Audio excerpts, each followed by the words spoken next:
Assalamualaikum warahmatullahi wabarakatuh. Halo semua, perkenalkan kami dari kelompok 12 dari mata kuliah Telaah Kurikulum dan Buku Teks yang diketuai oleh Saudara Dafran Al-Hajj dan yang beranggotakan saya sendiri Alicia Maharani dan rekan-rekan saya ada Saudari Amrina Rosyada, Saudari Siti Rohimah, Saudari Rifda Fadila, dan Saudara Muhammad Dinda Akhiriansyah. Pada kesempatan kali ini kami akan melaporkan dan memaparkan hasil analisis telaah buku teks pada Jurnal Suluh Pendidikan volume 3 edisi 1 halaman 77 sampai 87 dengan judul analisis kesesuaian isi buku teks bahasa Indonesia berbasis kurikulum 2013. Nah, objek penelitian dari jurnal ini adalah buku teks bahasa Indonesia kelas 10 SMA yang diterbitkan oleh Erlangga dengan judul Cerdas Berbahasa Indonesia.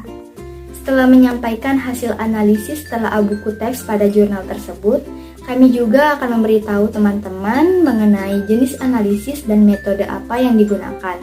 Serta pada sesi terakhir kami juga akan menyampaikan komentar beserta tanggapan kami mengenai jurnal tersebut. Baiklah, langsung saja kita dengarkan hasil telaah buku teks pada jurnal ini. Yang pertama akan disampaikan oleh Saudara Muhammad Dinda Akhiriansyah. Jangan lupa simak videonya sampai akhir.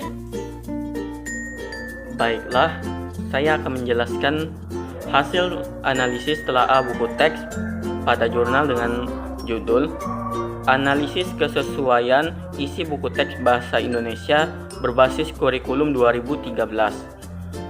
Berdasarkan analisis buku teks Cerdas Berbahasa Indonesia yang diterbitkan oleh Erlangga, diperoleh hasil seperti berikut. 1. Kelayakan isi, yang mana terbagi menjadi 2. A. Kesesuaian materi dengan KD dan KI. Dalam buku terbitan Erlangga, pada bab 1 membahas mengenai laporan observasi tentang kegiatan di lingkungan sekitar dan memuat materi sebagai berikut. 1. Memahami struktur dan kaidah laporan hasil observasi. 2. Membandingkan laporan hasil observasi dengan jenis teks lain. 3. Menganalisis laporan hasil observasi. 4. Mengevaluasi laporan hasil observasi. Materi tersebut sesuai dengan bunyi KD pada KI 1, baik pada KD 1.1, 2.1 maupun 3.1. Dalam ketiga KD, siswa diharapkan mampu memahami, menerapkan, menganalisis, dan menyajikan informasi lisan dan tulis teks laporan hasil observasi. 1. Kelengkapan materi berdasarkan indikator pertama ini.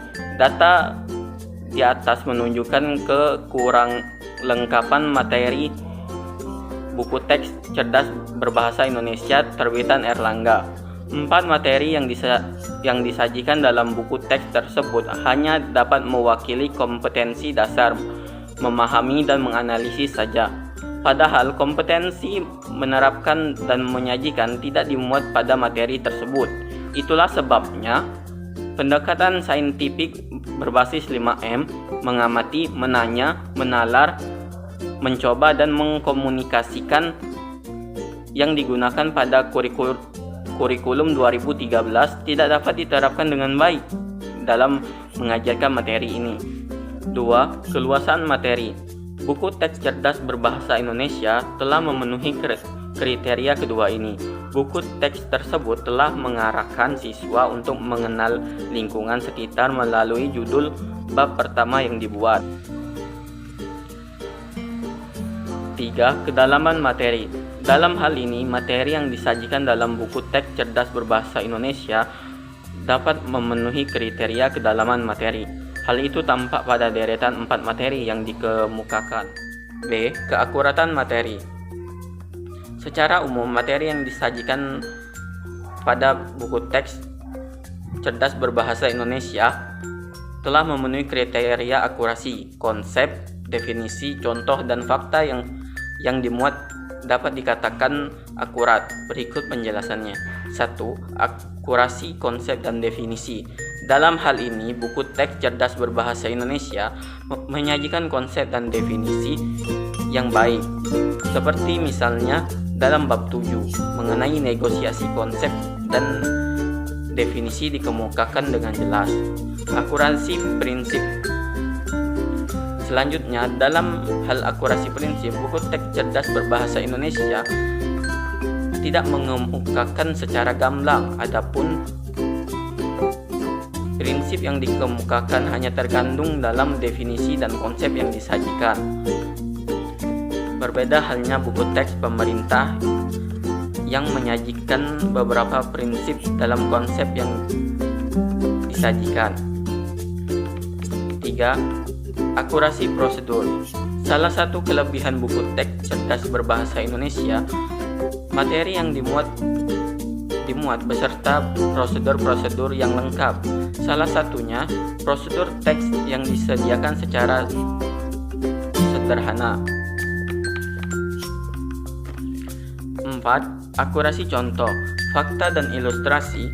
Dalam hal ini, buku teks cerdas berbahasa Indonesia memiliki konsep prosedur yang diperjelas dengan contoh dan fakta.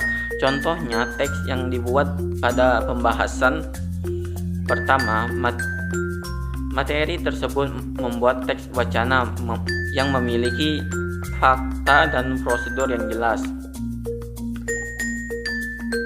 Baiklah, itu saja yang dapat saya sampaikan. Penjelasan selanjutnya akan dilanjutkan oleh teman saya. Nah, sudah kita dengarkan hasil analisis pada indikator yang pertama, yaitu kelayakan isi. Namun belum sampai di situ saja karena ini masih ada kelanjutannya, dan ini akan dilanjutkan oleh saudari Amrina Rosyada. Kepadanya kami persilahkan. Baik, saya Amrina Rosyada akan menyambung pemaparan dari teman kita tadi mengenai hasil analisis buku teks cerdas berbahasa Indonesia pada indikator ketiga, segi kelayakan isi, yakni materi pendukung pembelajaran. Pada indikator ini, terdapat 10 kriteria yang harus dipenuhi oleh buku teks cerdas berbahasa Indonesia. Kriteria pertama, kesesuaian dengan perkembangan ilmu dan teknologi. Berkaitan dengan kriteria ini, hasil analisis menunjukkan bahwa buku teks cerdas berbahasa Indonesia sudah memanfaatkannya dengan baik. Kriteria kedua, keterkinian fitur, contoh, dan rujukan. Berdasarkan hasil analisis, buku teks cerdas berbahasa Indonesia sudah memuat beberapa materi yang disesuaikan dengan kebutuhan peserta didik.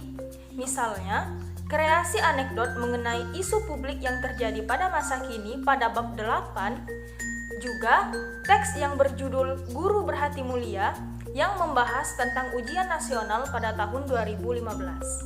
Kriteria ketiga, penalaran.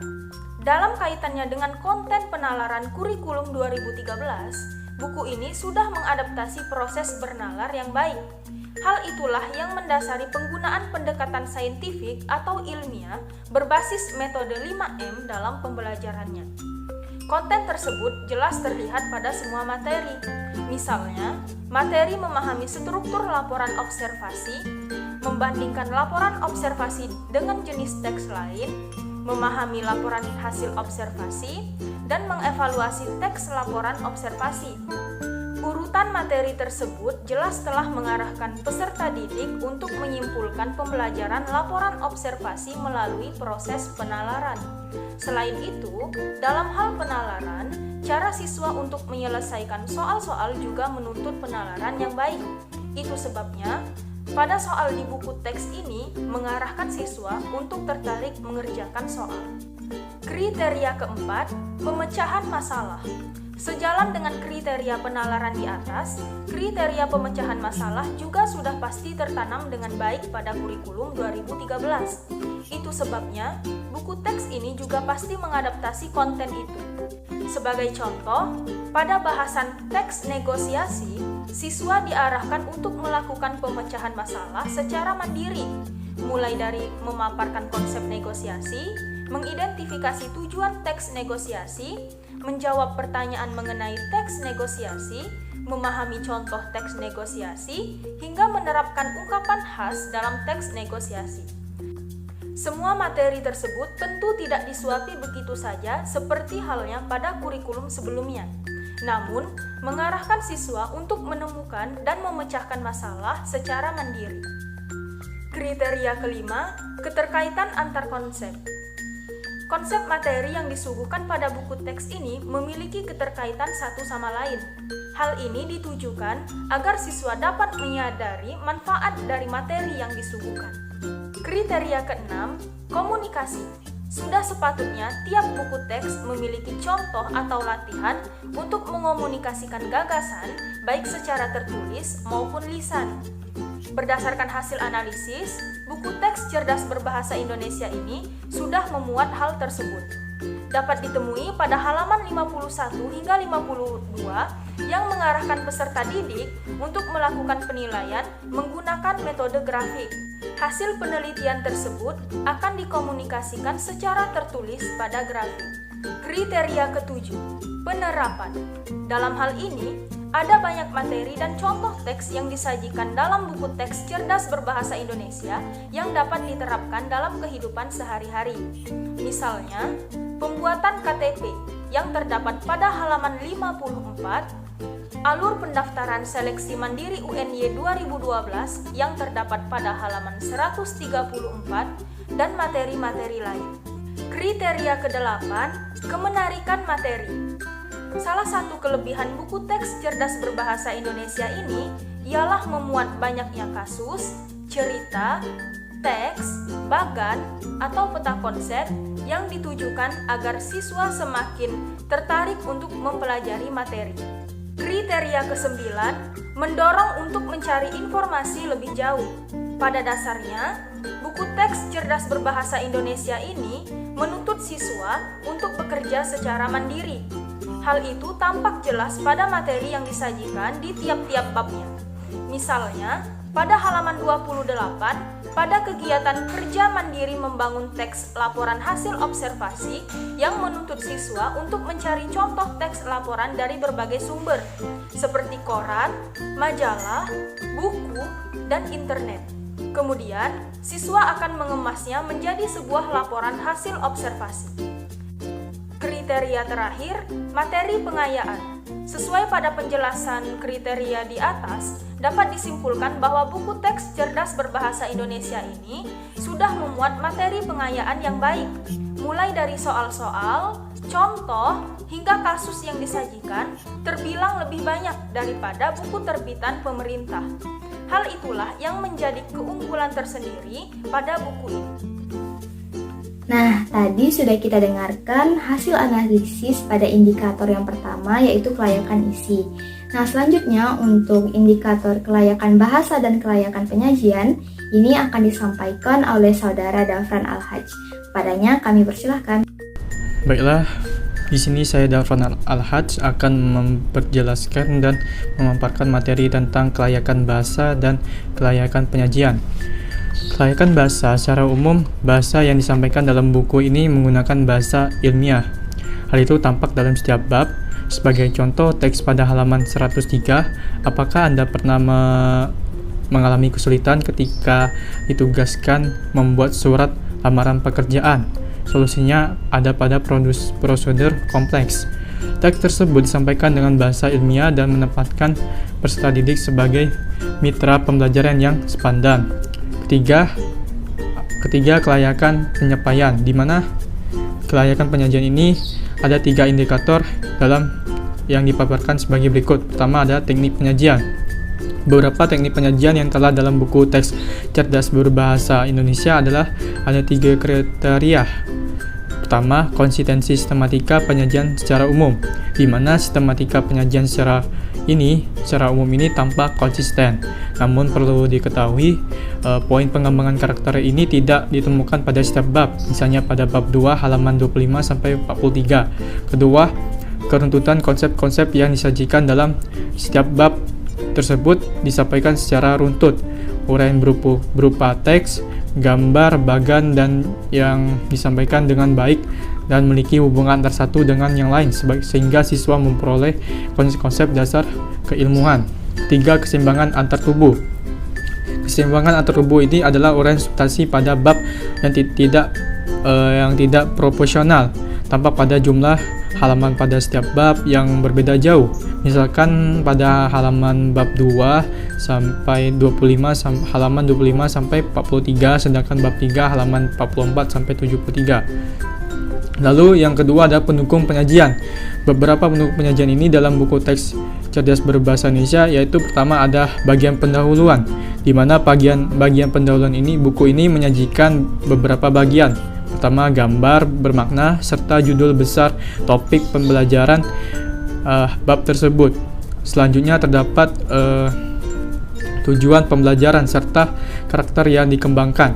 Selain itu, pada bagian pendahuluan ini dalam setiap bab terdapat pada konsep beberapa judul-judul materi dalam bab itu. Lalu terdapat pula persepsi serta kata pengantar untuk menyampaikan materi tersebut.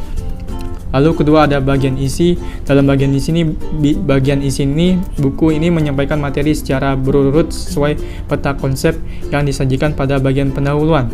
Materi tersebut cenderung disajikan dengan bagan, teks, dan gambar.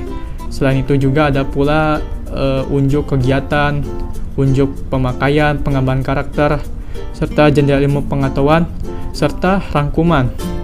Meskipun seperti yang disampaikan sebelumnya, beberapa poin tersebut tidak disampaikan secara konsisten dalam setiap bab. Lalu ada bagian akhir. Dalam hal bagian ini, buku ini menyajikan tes formatif dengan beberapa soal yang disertai beberapa teks. Semua poin pendukung ini ditelah berdasarkan bab per bab. Lalu ada ketiga, penyajian pembelajaran, di mana penyajian pembelajaran pada buku teks cerdas berbahasa Indonesia yang ditelah memuat 3 kriteria. Yang pertama adalah keterpusatan pada peserta didik. Buku ini secara jelas menjadikan peserta didik sebagai pusat pembelajaran.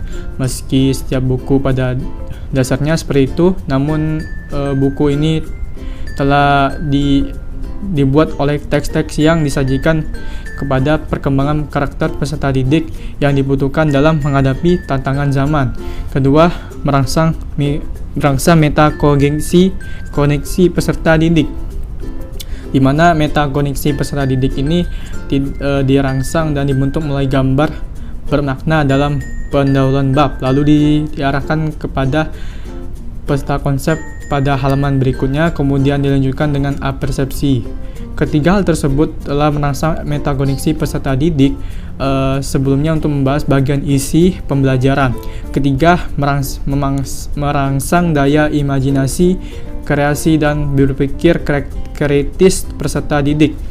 Bagian ini jelas telah dimiliki buku teks cerdas berbahasa Indonesia sesuai dengan penjelasan di atas. Daya imajinasi, kreasi, dan berpikir kritis ini telah dirangsang melalui peta konsep, gambar, bagian-bagian, apresepsi, teks-teks, dan serta jendela ilmu pengetahuan.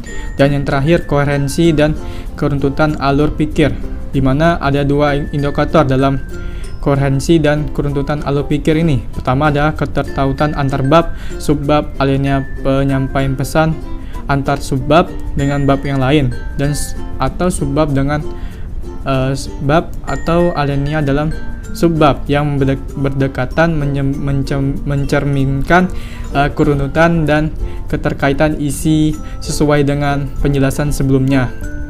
Kedua, keutuhan makna dalam bab, subbab, alinea makna yang disajikan dalam bab, subbab, dan serta alinea yang disampaikan dengan baik.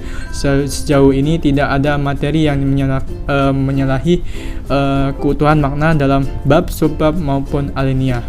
Sekian dari saya. Terima kasih, saya kembalikan kepada moderator. Nah, itulah tadi hasil analisis dari Jurnal Sulu Pendidikan volume 3 edisi 1 halaman 77 sampai 87 dengan judul analisis kesesuaian isi buku teks bahasa Indonesia berbasis kurikulum 2013 dengan objek penelitian tadi buku teks Bahasa Indonesia kelas 10 yang diterbitkan oleh Erlangga dengan judul Cerdas Berbahasa Indonesia. Nah, selanjutnya kami juga akan menyampaikan jenis analisis dan metode apa yang digunakan dalam mengkaji atau menelaah buku teks tersebut. Langsung saja ini akan disampaikan oleh saudari Rifda Fadila. Baik, saya Rifda Fadila akan melanjutkan pemaparan materi dari rekan saya yang sebelumnya. Di sini saya akan memaparkan materi mengenai jenis analisis dan metode yang digunakan dalam menganalisis buku teks. Pada hasil analisis telaah buku teks pada jurnal Analisis Kesesuaian Isi Buku Teks Bahasa Indonesia Berbasis Kurikulum 2013, peneliti menganalisis dengan menggunakan jenis analisis komparatif atau teknik analisis perbandingan, baik antara tema yang satu dengan tema yang lainnya, maupun beberapa tema dalam kelompok-kelompok subjek yang berbeda. Jenis analisis ini dapat menemukan persamaan dan perbedaan antara beberapa hal yang diperbandingkan. Sedangkan metode yang digunakan dalam menganalisis buku teks ini adalah metode deskriptif kualitatif, artinya menggunakan metode kualitatif dengan pendekatan deskriptif. Metode analisis tidak dapat dilakukan dengan alat statistik, tetapi dilakukan dengan menginterpretasi, baru kemudian melakukan penguraian dan penafsiran. Pemilihannya didasarkan pada pengidentifikasian dan pendeskripsian masalah yang berhubungan dengan analisis buku teks yang akan diteliti.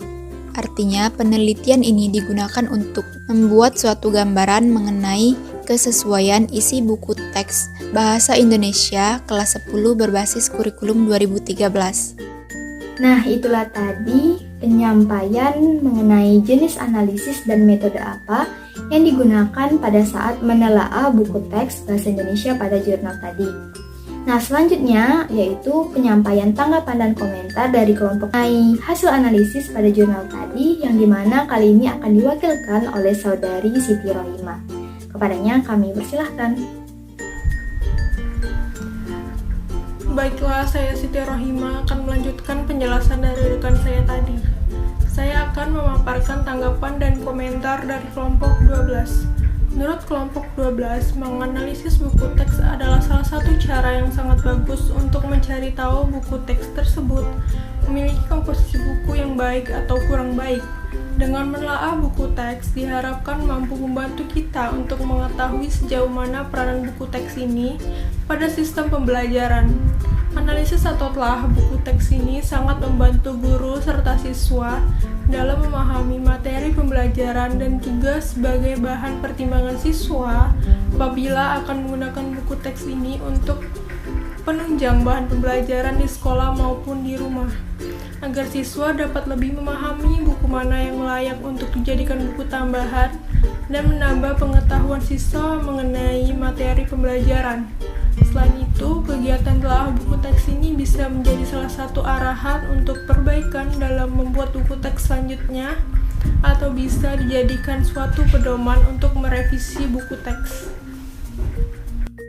Nah, berdasarkan hasil dari analisis buku teks pada jurnal tadi, disimpulkan bahwa hasil nilai analisis terhadap buku teks Cerdas Berbahasa Indonesia kelas 10 SMA mencapai nilai 82,22 dan termasuk dalam kategori baik. Baik itu dari indikator kelayakan isi, indikator kelayakan bahasa, dan juga indikator kelayakan penyajian. Nah, itulah tadi laporan hasil analisis telaah buku teks pada jurnal yang telah disampaikan oleh rekan-rekan kelompok 12. Semoga apa yang telah disampaikan pada hari ini dapat bermanfaat untuk kita semua. Sampai sini saja video kali ini. Terima kasih telah menyimak video dari awal sampai akhir. Saya akhiri. Wassalamualaikum warahmatullahi wabarakatuh dan sampai jumpa lagi.